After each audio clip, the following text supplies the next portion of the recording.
has never owned a car in his life, mainly because he loves to cycle and he is a responsible citizen. His home, in fact, is called the Kachra Mane, which is basically a home of 1,700 square feet that is built using trash and recycled grey water. You cycle everywhere? Yes, I mean, that's my vehicle. I love that. And how much have you cycled? Because I believe you've cycled twice around the world. The equivalent of twice around the world. Yeah, I started cycling about 24 years ago. Office commute alone, I estimate that I've cycled about a lakh kilometers in 24 years. Built out of Kachra, the house is going to look like Kachra, right? That's what we thought. But it turned out really beautiful. It was all made of construction material that is reused wood from packing cases and then glass from demolished buildings and even our ceramics and everything, the commodes, the wash basins, the taps, the shower and so on in the toilet, they're all from demolished buildings.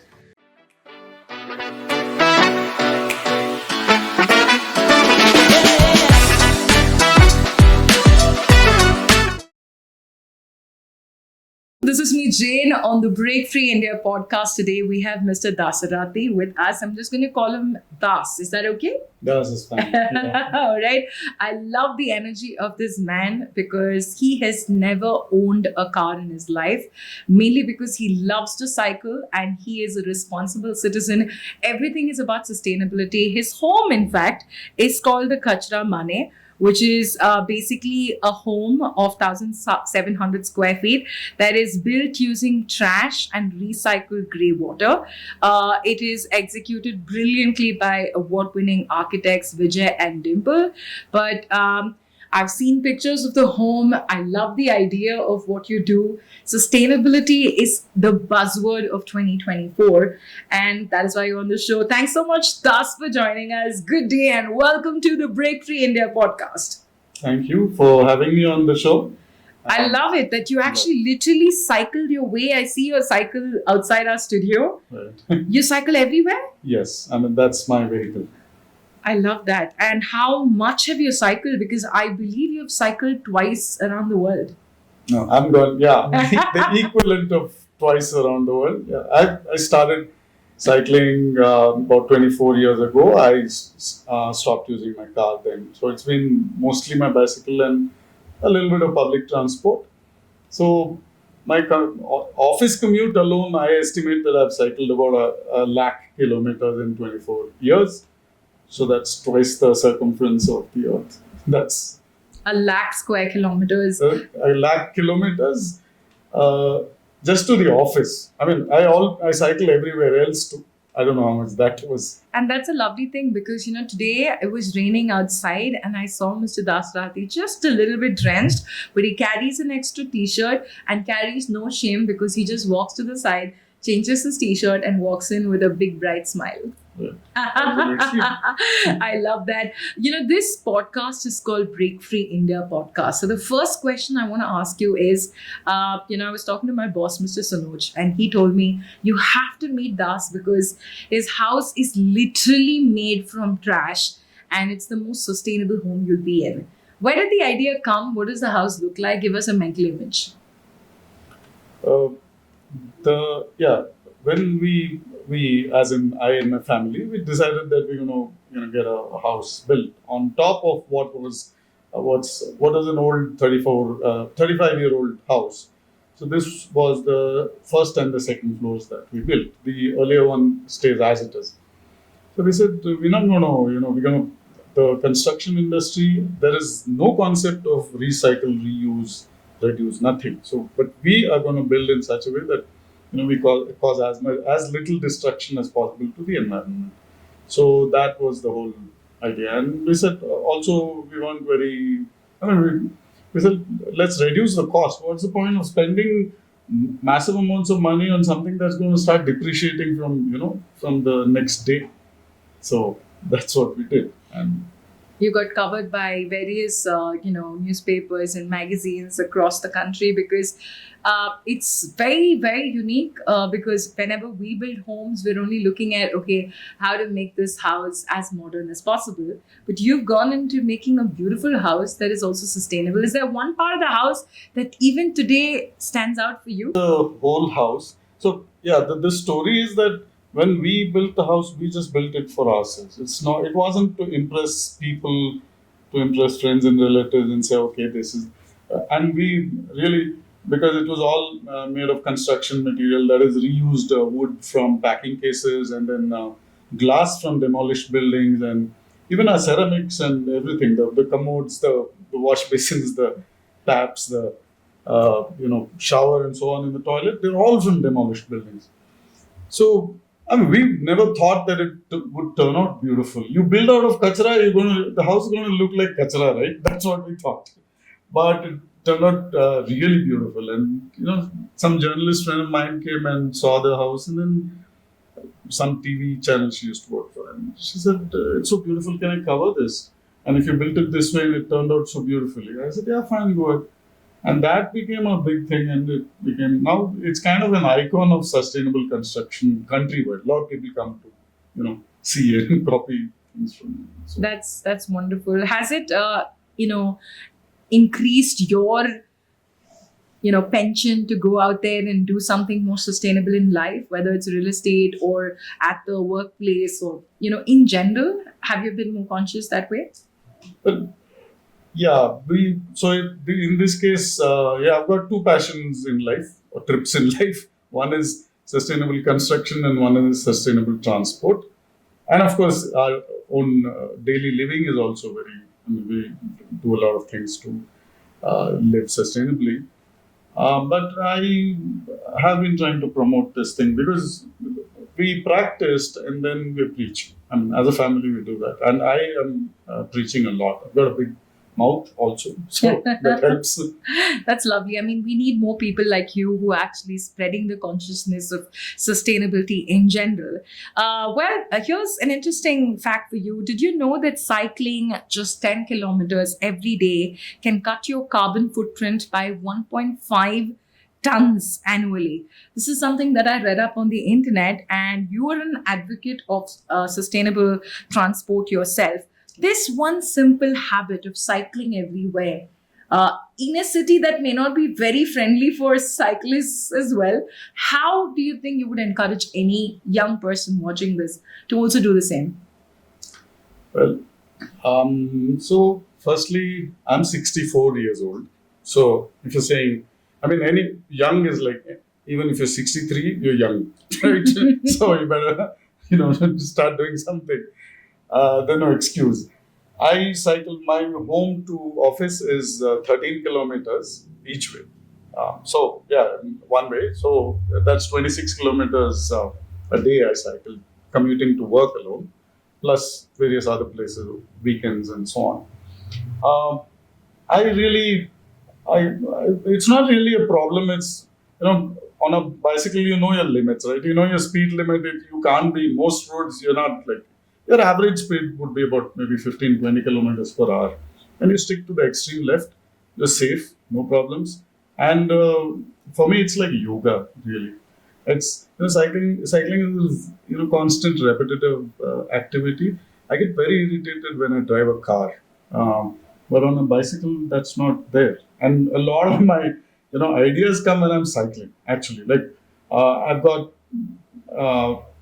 for business, it's helped a lot because I get these product ideas when I'm cycling. Literally, like every morning, I think, why can't we do it this way and so on? Because your brain is constantly, it's not thinking of other things when you're cycling. I love that. I mean, I know a couple of friends who moved to Amsterdam, and they used to tell me the best part about the city is that you can cycle everywhere.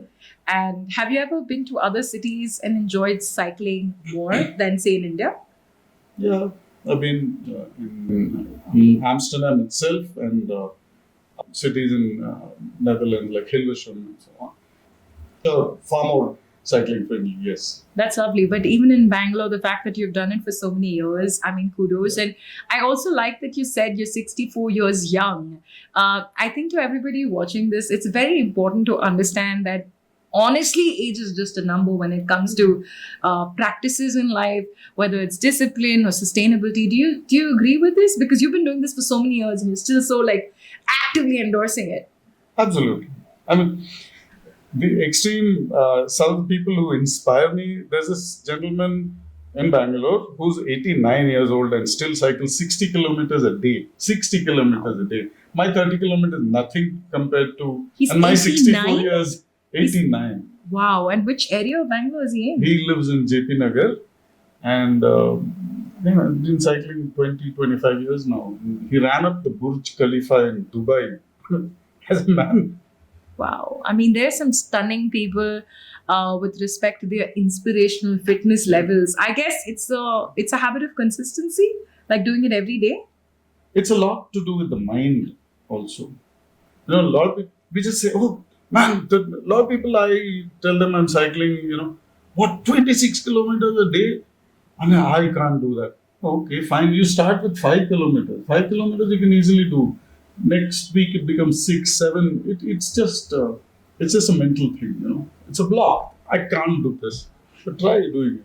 I mean, at 64, you're doing 26. At 89, he's doing 60 kilometers a day, which means I think anybody, if you put your mind to it, you could do it. The next question is the average car. It emits about 4.6 metric tons of CO2 every year. Now, you don't own a car by choice, and you've chosen cycling to do this. But to do this in a city like Bangalore, we talked about how the traffic is pretty horrendous off the podcast. I spoke to the previous guest who has road rage issues on the road. How do you still manage doing this? Is this because you know it's good for the planet, or it's also because you've decided it's good for you and people who are inspired by you? When I started cycling, really, I mean, it was about 40, when I was 40 years old actually. I started cycling because my daughter was about 4 or 5 years old then, and she had a lot of breathing problems, like a lot of children have, which are caused by vehicular pollution actually. So many, days in a month we used to be rushing off at midnight to some clinic nearby because she had breathing issues, and we go and get her nebulized and all that stuff. And so I said, man, who's causing this problem? I can sit here in the morning, drink my coffee, read my newspaper and say the traffic is horrible, the government is horrible, they are not doing anything. But I'm the traffic, right? I'm part of the traffic. So what am I doing about it? So I said, fine, from tomorrow I'm not using my car. Let me switch to a bicycle and not be the cause of my daughter's ill health. So that's when I started. But there are multiple benefits. One, I hope to go to a little bit, to go to heaven. I'll get some credit that way. When you're ethical and when you live a sustainable life and your daughter's ill health at that point in time, and not just your daughters, but multiple children. These are things that you've taken as a conscious choice. I would say on the internet recently, when Mr. Ratan Tata passed away, people were, definitely talking about how he is a direct gateway to heaven, because when you do good things and you do it ethically, I think there's definitely people who are inspired by you, even after you leave the planet, yeah?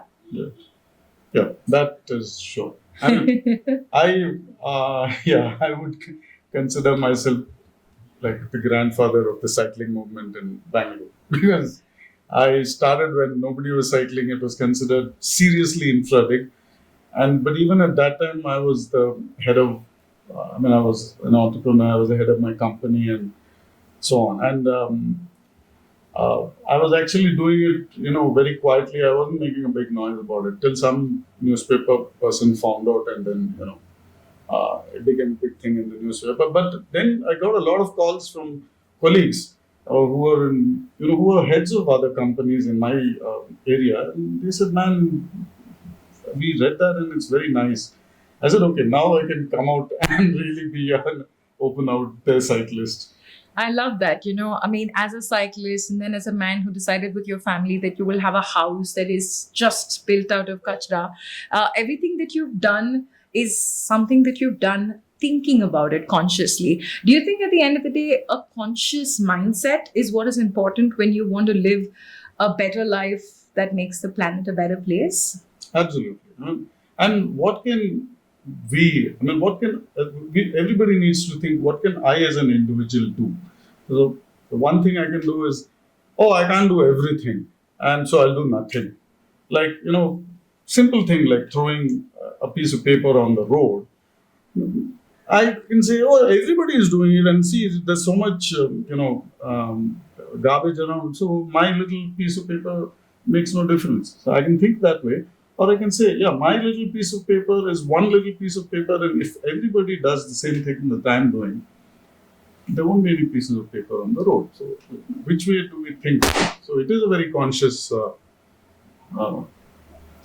decision. Which, if you need a little, what do you call it, self confidence and kind of an arrogance to and think that yes, my little actions can change the world. I think it's very important because, I have a very good friend, Monica, who always used to carry her stainless steel straw so that she doesn't use plastic straws. Yeah. And from then on, as much as possible, I try not to use straws. I mean, you can drink directly from a paper cup when you're drinking juice outside. So sometimes it's about the little things. And I like the word, that arrogance of thinking that if I do it and 10 people do it or 2 people do it, seeing me, then it's like a chain reaction and everybody makes the planet a better place to live in. Well, sustainability isn't just about recycling. It's also rethinking how we build, move, and live. Now, with respect to Kachra Mane, what was the driving force behind your commitment to eco-friendly living? Like, you said, I'm going to commit to this home, whether it's my pipes or my roof or my bedroom or my potty. I'm going to commit to this.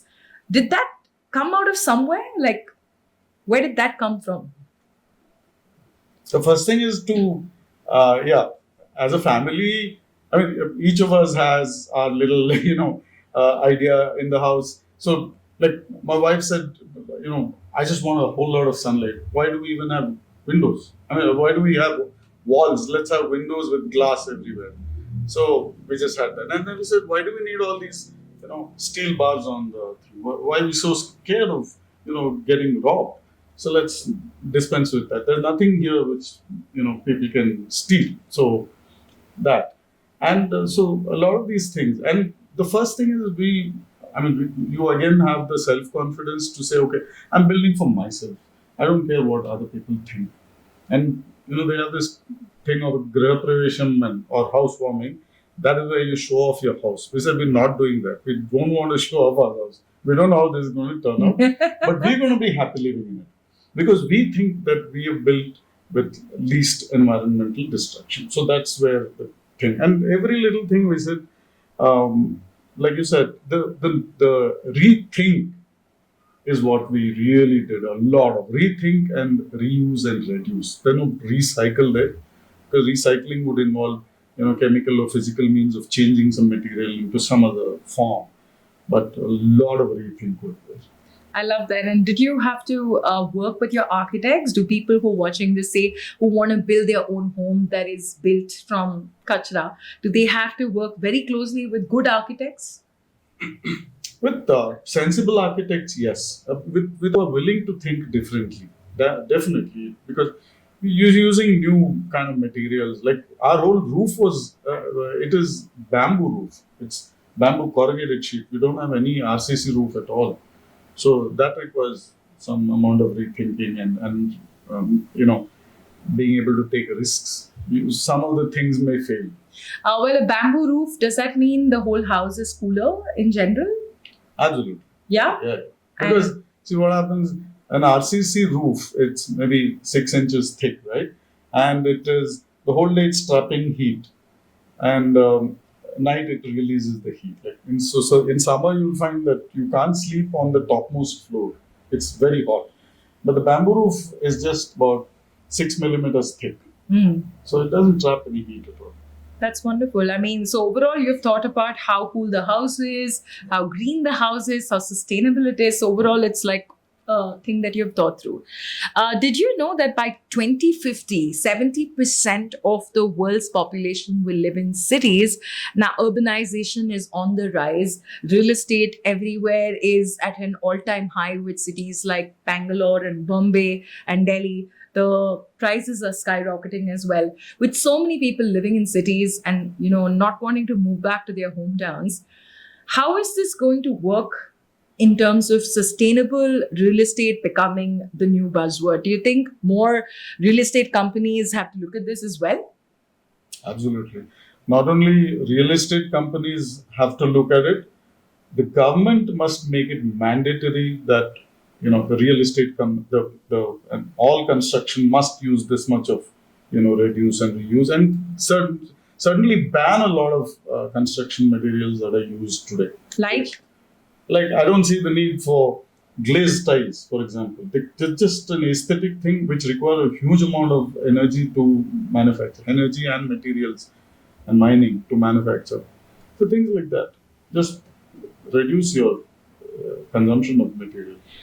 Since I said more than 70% of the world's population is going to live in cities, are you talking to sustainable real estate players who are looking at, constructing houses that are more recyclable friendly, environmental friendly in general? Are you seeing that as a trend, or it's not yet happened? Yeah, there are a lot of real estate companies that are actually doing it.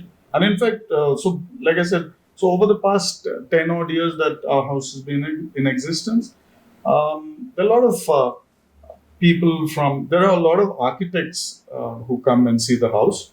There are a lot of home owners who intend to build a home. They come and see and try to pick up ideas.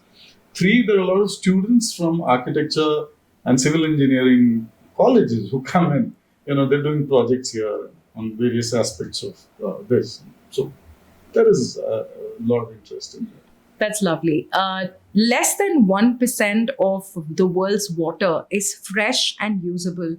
And when I read the statistic, I was a little sad because, today when you have to drink water, you have to think 100 times because a lot of diseases are going around. But in terms of how it is in your house in Kachra Mane, you've installed rainwater harvesting and grey water recycling systems. How important is it to look at water conservation, especially in urban living? And how much did you think about this while you were constructing your house? That was very much a part of our basic design of the house itself. We absolutely said, because you want to build these things into your home design. So grey water and rainwater harvesting systems are part of the initial design itself. It's not an afterthought which says that we'll do it. It was part of that. And the grey water system, we use the water for the garden. Earlier, we still want to go back to it, but for a while we were using it to the bath water and the wash basin water from the upstairs toilet was going to the downstairs toilet as a flush water, for example. So that's a huge saving in water. That's wonderful. I mean, if more companies and households actually looked at recycling their water so much, it would be so much better. And especially with cities like Bangalore, where the rain is excessive in some months, it's a great way of harvesting that water for yourself, especially in times when Bangalore also does not have water in some areas. Yeah? Do you always have water at home though? Typically, yes. Yeah. And do you think that harvesting has helped you? Definitely. Harvesting, definitely. Yeah, there are months we just stop the city water supply, incoming city water supply. We're completely dependent on the rainwater. And what about solar panels? Are they part of the house? We don't have solar electricity, but solar heating of the bath water, yes, it's there. It's part of it. Was mandatory even when we built the house, which is very nice. The government had made it mandatory. Beyond a certain size, you need to have that. So that's. Is there any other home that you have gone to where you were extremely stunned by the fact that they have done maybe a better version of your home, or is your house the most sustainable you've seen? And there is, yeah, I was actually inspired by another gentleman who now no more. I actually went to his house and his house was featured in the magazine and I read about it. And then there's this gentleman who's they've disconnected the house from the city water supply completely. The sewage and the drinking water, everything they've disconnected. They're fully dependent on rainwater, and they made it so beautiful. So yeah, those people inspired me. This was before we built the house. Do you have to have it only in cities like Bangalore or say Cochin or Trivandrum? I mean, basically states where there's a lot of water, rainwater. Is it important? To the extent like Bangalore really has rain 9 months in a year. So having a rainwater system, eliminates that much more use of the city water supply. But even if you have less, then you're still using a lot of the rainwater. So I guess anywhere it applies. Even if you have 2 months of rain or 3 months of rain, which is like the bare minimum anywhere in the country, at least 3 months in a year, you can depend on your rain. It is interesting fact that by using recycled materials, you can reduce construction waste by up to 90%. And this is a fact that really made me happy. What was the most unconventional material you used and how did it impact the overall cost and how your house looked in the end? 3 different unconventional materials. One is our house is mostly we got very few walls really. It's a lot of windows, and the windows are all made of all the wood that is used in the house is pine wood from packing cases. Machinery is imported by various factories and so on from Northern Europe and so on, Sweden or whatever. And then they dispose of the pine wood from the packing cases. So the house is actually built of that. And the reused glass from demolished buildings. That's the second unconventional thing. And the roof is completely corrugated bamboo sheet. There is no reinforced concrete roof at all in the house. So there are a bunch of these. And of course, the fourth one, it's not unconventional, but it is reused toilet fittings. Completely, the commode, the wash basin, everything is from demolished buildings. I love that. I mean, the fact that your entire house has used recycled materials, that is like, one of the best things. So every time someone comes in your house, are you like, we're going to do a house tour? Does that happen? Everybody wants to do a house tour. Interesting. Well, reusing materials in construction can lower costs by 30 to 50%. So for young people who want to build their own homes, but they are, say, working with builders who have a particular way of doing it themselves, do you still think that they can incorporate some amount of sustainability into a home if they're going with regular builders? Because not everyone can afford their own home. Yeah, absolutely. A couple of things, both, and this also, is good for the health in a weird way that, So the one is complete, why do you have white colored glazed tiles in the whole house and then spend your life scrubbing those tiles and keeping them white? Just so in our house there are no tiles at all, even in the toilet. It's just plain cement floor, which we just got polished very lightly at some 2 rupees a square foot or something, very cheap. And 2 is so you're saving massive amounts of money on the tiles. 2, all your cupboards and so on, we use this modular furniture a lot. It's a lot of laminates which use a whole lot of chemicals which are toxic. They cause cancer and so on. Instead of that, use virgin wood. Like our pine wood from packing cases is just virgin wood. It's just pine wood which has been weathered, a lot of weathering and so on, etc. So a lot of little ideas like this. And of course, the ceramics and the pipe fittings and so on, you can always get from demolished buildings. There are buildings, you'll see every street has got some old building being demolished and new one being built. What happens to all the ceramics there? What happened to all the glass there? The window frames, the door frames, they're all available. So we just need to to rethink and say, yeah, fine, let's reuse stuff instead of having, a new, just because it's a new house, I want everything new there. I like that. I mean, if something existed somewhere, like pipes or even like any materials that they have used, reuse it, make your house more affordable, and you can always tell people, hey, it's a sustainable home. Absolutely. And you are contributing to the planet. Switching a little bit here to what you do at work. And, we were talking about how COVID has impacted the world all across. I mean, because post-pandemic, I think there's like how AD and BC, now there's pre-pandemic and post-pandemic. Similarly, every industry has like its own version in the year that we're in. We're currently in Industry 4.0 is what I've read. You're part of that change, and it's changing the world. I mean, small factories, connected devices, the future of manufacturing is here. Now, as the director of Leanworks, which is the company that you work at, you are at the forefront of Industry 4.0 with things like machine monitoring, data analytics. What do you think 4.0, Industry 4.4 is doing with respect to the world and innovating things that we're going through as we are? In factories, I mean, Industry 4.0, as the name itself implies, is to do with industries, factories, right? So in factories, who makes the money? The machines are making the money, right? But where do you find the computers in all these manufacturing firms? The computers are all in the admin buildings and so on. And the things that are making the money for you, you're not talking to them at all. The computers are not connected to the machines at all. So the data that you get from the machines, how many parts have been made? Like 100 parts are made. I've made so much money. 80 parts, so much money. So I need to know how many parts have been made, at what efficiency, how long the machine was down, how long was it running, how many parts were bad, how many parts were good. None of this data is available to people in the decision-making levels. That is the problem. This is across the world.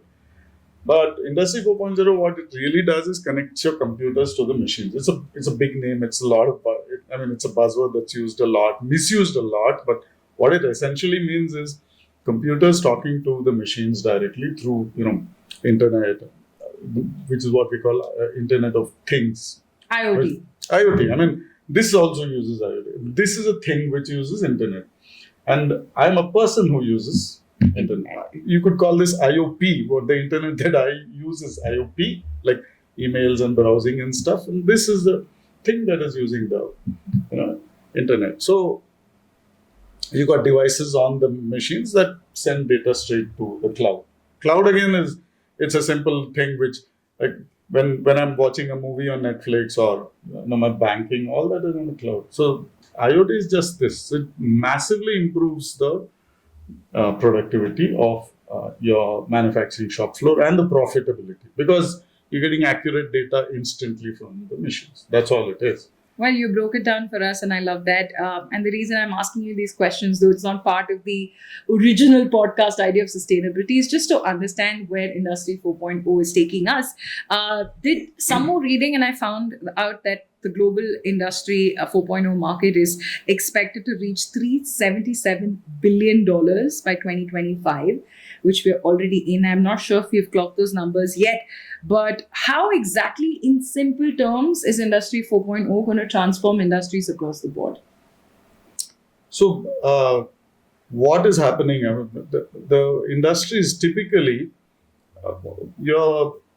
let me explain it this way. That let's say I have this banana, right? Wow, nice, simple, easy way of teaching us. Yeah, I buy bananas. Each banana that I buy, I cut off half, I throw it away, and I eat the other half. You would call me stupid, right? And I'm consistently doing it. Stupid and wasteful, right? It's a horrible practice. But what if I tell you that in every shop, the vast majority of shop floors in what is called discrete manufacturing, right? Where, like automobile parts, aerospace parts, things like that, pumps, these are all discrete manufacturing, as against manufacturing of, let's say, petrochemical fertilizer and so on, where it's continuous process. So in discrete manufacturing, your this is what you're doing. You've got massive numbers of machines which cost crores. The minimum machine in a shop floor typically will be about 20 lakhs, the capital cost. It can go up to 10 crores, 20 crores. So there I'm doing the same thing as with a banana. Only thing is the banana costs 5 rupees and those machines are costing you 20 lakhs to 20 crores, right? I buy a machine costing 20 crores and I use it only half. Which is bad. Terrible. And this is across the world. It's not only in India, particularly India and a lot of countries, but across the world as well. In discrete manufacturing, this is your capacity utilization today. But and that is because people don't have the data. It's not that they don't want to manage things well. The managers, the CEO, whatever, the decision makers in the shop floor, they want to manage, but they don't have the data from the machine. Nobody's talking to the machine. You get data through a paper-based human chain and so on. So Industry 4.0 just instantly gets me the data. Machine's just done one part in 30 seconds. I know, okay, it's done one part just now. Or it broke down, I know in 30 seconds it broke down. Essentially, that's what it is. And when the communication is better, is the productivity from 50% increase to 100? 50, it will never go to 100 because there'll always be some downtime. You know? Correct. You can't eliminate breakdowns. 70, 75%? Absolutely. From 50 to 65, 70 is easy. And in mass production, like in automobile parts or whatever, in mass production, it can go from 65 to 90 and so on. Wow. That last 10 you still can't do anything about. That'll always be there. There's nothing like a theoretical thing. 100. It's not ideal. You can't hit the ideal of 100. But it's huge, massive difference. And environmentally, does it have an impact? Absolutely. Because, so if I'm making, let's say, 100 parts with a machine or using a machine, that machine is consuming a certain amount of energy. And to make that machine, some amount of materials and so on have gone into it. So if I'm instead of 100 parts, if I make 150 parts with same machine, same amount of energy, obviously you're saving that much more energy by making it more productive. Making more with less. I love that. Simple. Making more with less, which is where Industry 4.0 has taken us. Thank you for making me understand that. I mean, I'm just trying to understand how data has become the new oil. I mean, this is something I've been reading about because I was working with a tech events company. So I've read this line quite a bit. Machine monitoring is leading the change in data-driven manufacturing. While this is an extremely technical question, can you break it down for anybody who is watching this as to in the next decade, how these new technologies are going to really be not just buzzwords, but going to be really advancement for humans in general? Industry 4.0 and machine monitoring. Machine monitoring. Machine monitoring, control. But essentially, Industry 4.0 is, I have a machine, I have an IoT. So essentially, I've got an IoT device sitting in it, like a cell phone, but the only thing is it can talk to the machine in some way. It's got wires and things. And this is sending data to the cloud. And there on the cloud, you are, converting it into human readable, reports and so on, or alerts. So this is what it's doing. And these are the technologies that are involved, IoT, cloud. These have been around for a while. Industry 4.0 as a buzzword, it really means nothing. It's a bunch of technologies which already existed that are being used to talk to the machine. So going forward, in 10 years' time, I believe that every single machine worldwide is going to be connected to each other with a system like this to that company's network of computers and to its decision makers, which today it's not. Currently not. Currently, you're just dependent on a human and paper-based chain across the world. It's not just, we're not talking about India alone. And this in the next 10 years is going to just improve the productivity of the machines. And from a sci-fi movie language, are humans going to be less important as this progresses? No, not really. See, our consumption is going to be, you're going to be making cars, you're going to be making bicycles or, whatever, microwave ovens or refrigerators, whatever. Or planes or... Yeah, whatever. But you're going to be making them with fewer machines. And people are going to be running those machines anyway. We're not talking about robots here. There's There are no robots. Only a robot replaces people. But these are run by people. These machines, the vast numbers of them across the world. So it's going to just make it more efficient, but the humans are Yeah. still going to be running it. Well, I just took that deviation on this podcast to talk a little bit about your work. But coming back, to sustainable living, which is a lifestyle that you've chosen, one person switching to a bike can save $6,000 a year in car-related costs. Bikes take up only 1/10 of the space that cars do in traffic. We know Bangalore's traffic is absolutely notorious. So do you think that there should be a bigger drive to get more cars, more bikes, and as in more cycles on the road? Absolutely. Yeah. Drive in two ways. One, the positive, and two is the negative. Positive as in, encourage cycling or other forms, even other forms of sustainable transport, walking, cycling, public transport. These are all the three components of sustainable transport. So have cycling lanes, have cycling signals, all these things. That is the, enabling. But and parallelly, you must discourage private transport, discourage cars and motorbikes and so on, by not making parking very expensive. Don't allow parking on the roads, for example, and reduce the road space available. So that kind of thing. I mean, we talk about cities like Singapore. We are always comparing ourselves. Bangalore wants to be a Singapore, but Singapore discourages private transport like nobody's business. It's very, very heavily discouraged. Which is why everybody is using the metro or the Absolutely. public transport. Metro, When do the you bus. think that's going to ever happen in Bangalore? It requires political will, and it requires more than political will. It requires citizens to change their mindset. That's it. So overall, I think it's going to take some time. But like you said, if one person starts cycling and more people see him or her Yeah. and start cycling a lot more, it just is going to make it better. But like I said, one person switching to a bike can save up to $6,000. This was a international statistic that I read. Financially, has this cost you so much lesser, like a smaller hole in your pocket because of cycling? Yeah, in my case, of course, the company would have paid for the car. It would have paid for the fuel, all that. But the car, if you take the car, your monthly EMI, right? Let's say, I don't know, 30,000 rupees for the EMI. Then the fuel is another probably 10,000 rupees, 40,000, plus your insurance and your maintenance and stuff. So 50, 60,000 rupees a month you're spending on a car. I mean, we're talking about a mid-size, maybe 10 lakh and above car. My bicycle, I bought this bicycle for 18,000 rupees 10 years ago. Today, the same bicycle or equivalent would cost me about 50,000 rupees. My annual maintenance on this would be about 10,000 rupees, changing the chain and things like that. So 50,000 capital cost plus 10,000 rupees annual cost versus maybe 15 lakhs cost for the car and 50,000 rupees monthly. Wow, that's like a proper financial sheet which does not even look like it's balanced in any way. Are you seeing more youngsters taking this up? Or do you think that because of the whole lifestyle habits that they're habituated to, they still want to buy swanky, fancy cars?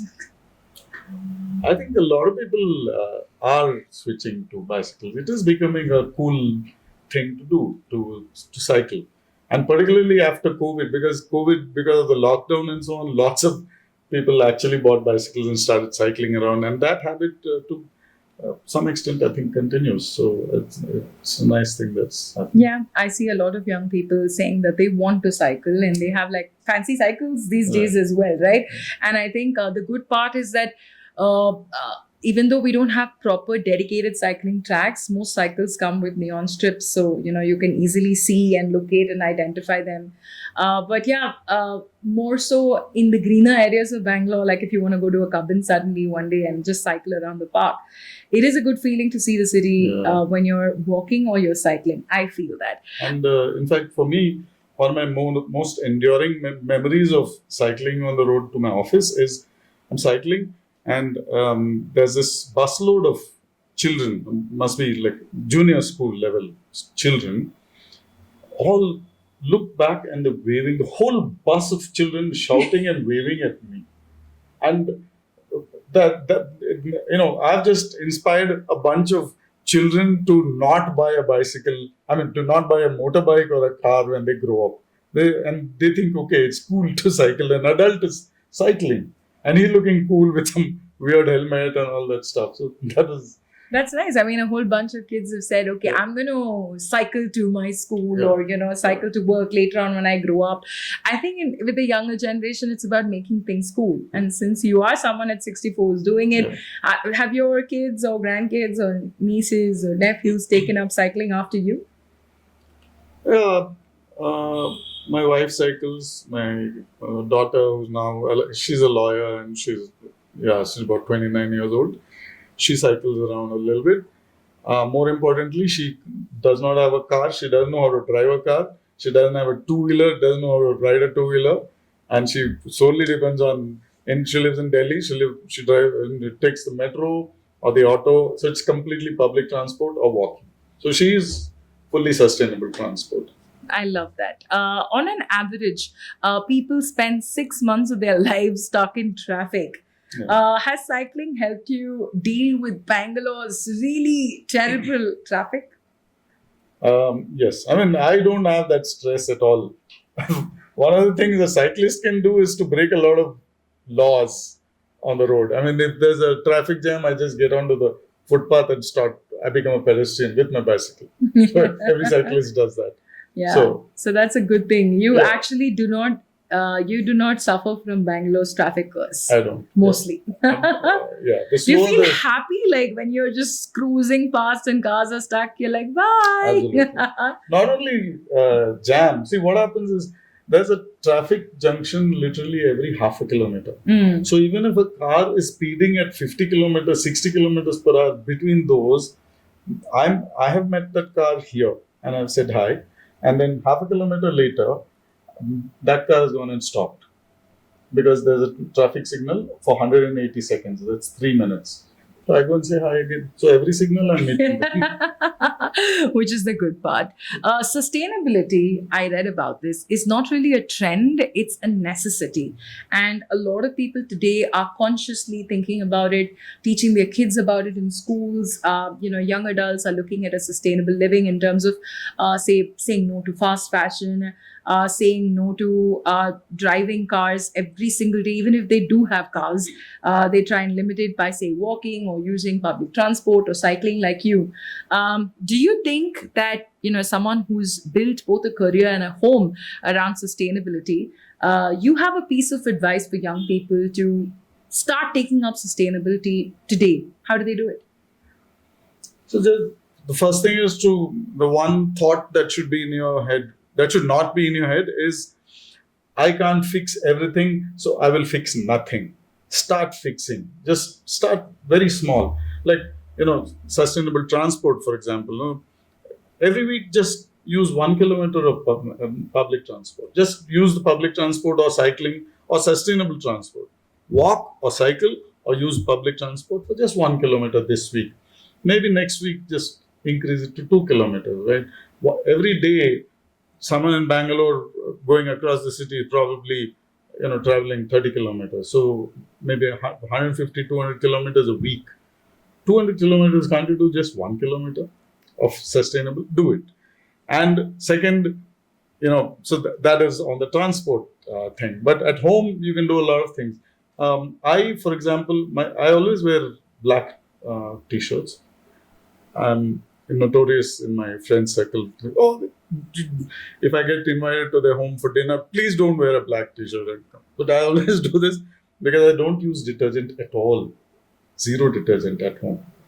All my clothes are just rinsed in plain water and dried out in the sun. And then that plain water is used for water flushing and so on. So I use zero detergent because it is very toxic. Number one, it leaches into the skin, the residual detergent. There's always some detergent left over, even if you fully rinsed it. Which is bad for the skin. So I've got saying some no to 10 of- detergents is good. Very, very. 10 or 15? 10 or Carcinogenic. 15 chemicals are used, fabric softener and a bunch of other things, right? Apart from basic detergent chemicals. So some of them are very toxic. And just like when we put an ointment on the skin, right? And the ointment is supposed to go through your skin because your skin is a permeable membrane.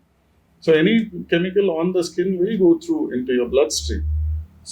These detergent chemicals also do that. And that's why the incidence of cancer in cities is 4 times more than in villages. Right? Wow, that's something new that I learned. So that is today. one thing. And second, when I use detergent and then I pump it out into it's, it goes out into the city, the drainage system, or back into, some nearby pond or something like that. You're putting it back into your own water source. You're going to drink that same thing again. We're the most stupid species on earth to put toxic chemicals and then, again ingest those toxic chemicals. Not just us. I mean, today we're talking about polluting the seas. Yeah. The fish are eating bad stuff. We are drinking bad stuff. Correct. It's like a vicious circle that you can't break out of. And detergent companies are just making billions of dollars by selling that to us. I think I'm going to try that. Do you think you can try washing without detergents in your washing machines? You don't even need to put it in the washing machine. See, the simple rule is, why wear dark clothes? It could be black, brown, dark green, dark blue, anything. Don't wear white. The moment you wear white, so what is dirt? What is mud? It's just a bunch of chemicals, right? Why are we so, anxious about not getting it on our cells and the color? So if there's mud on this, I just do this and it goes off if it's dry. But if it's, let's say the color is still there, I wet it and it goes off. And what else is there on this? There's sweat. Sweat is 98% water, and then about 2% urea and salt and a bunch of chemicals that the body doesn't want. That's all water washable. Everything goes off. Wow. So just the thing that I learned today is just dip your clothes in water for a while, maybe slightly warm, and not even necessary. Not even, yeah. And then put it out to dry. Yeah. Well, it's been an absolute pleasure having you here on the podcast today. I have learned so much. Your final shout out on the BreakFree India podcast to anybody listening. I mean, you've already told us, try and cycle sustainable transport or public transport 1 kilometer a week. Start with that, go further. No detergents, try and just dip your clothes in water and put it out. But your shout out to everybody today, if they have to start being a sustainable individual on planet Earth, maybe a 3-step process to get to that mindset, to switch to that mindset, whether it's your home or whether it's the house you build or whether it's the practices that you have. What are some of the simple ways to switch to being an environmentally conscious human?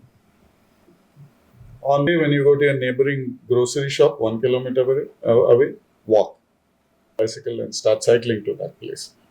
One small thing, and then your mind will change, and you'll start looking at other ways to The simplest things that you start with, like the first kilometer walk or cycle, can lead to an entirely new way of how you consciously live and sustainably live.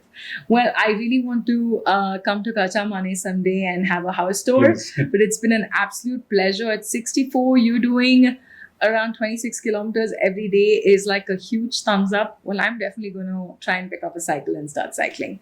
That's the first inspiration, maybe. Thank you so much for listening in. More such interesting conversations with more podcasts coming up. Bye.